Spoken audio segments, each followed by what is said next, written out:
This is how every Tower of Fantasy thread over on Reddit looks.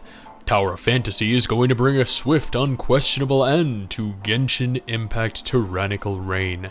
Because, for some reason, in the minds of players, there cannot possibly exist two games within similar genres, right? Even though Genshin is a single-player anime RPG with horrible multiplayer, and Tower of Fantasy is an MMO with great multiplayer, literally as different as they come.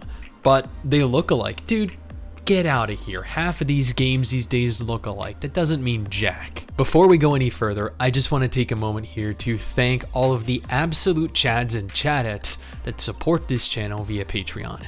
You're all freaking legends. Seriously, each and every single one of you. I would offer to give each of you a kiss, but I suffer from severe intimacy issues. Additionally, if you want to stay up to date with all the latest MMO gacha and gaming news, take a second here to follow Mrs. Stix and I over on Twitter. We tweet daily. But yet again, we're not here to argue which game is going to be better than which. They are both good and bad games in different areas, and they will both succeed and fail in various areas as well.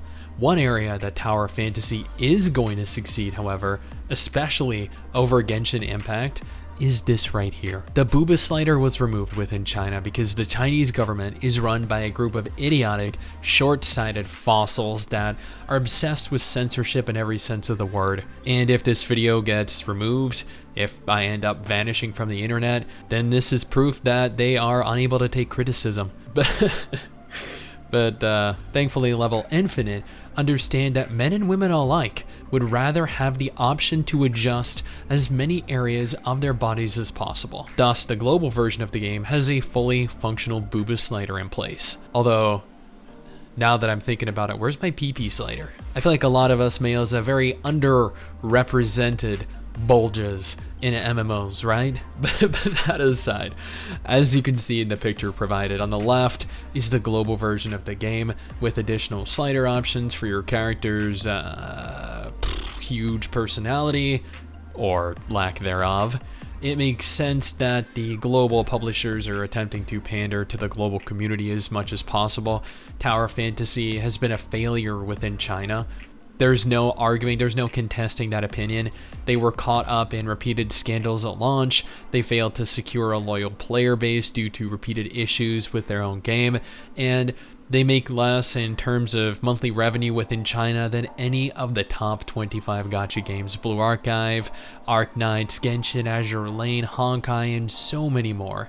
But Japan might ultimately end up being their largest market, interestingly enough, as the Japanese Twitter for Tower Fantasy has more followers than the global Twitter. Not that I can really blame them. Japan really does love that anime booba, as is evident with how popular Uma Musume is within their country.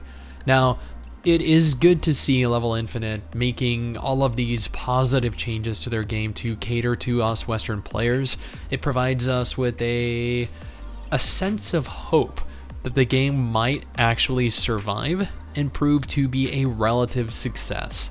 Now, if you're interested in more about Tower Fantasy though, this video right here is a must-watch, covering a free SSR character we'll be getting, or this video for my experiences within the global beta test, which admittedly will likely vary from the full live version when it launches in a few days.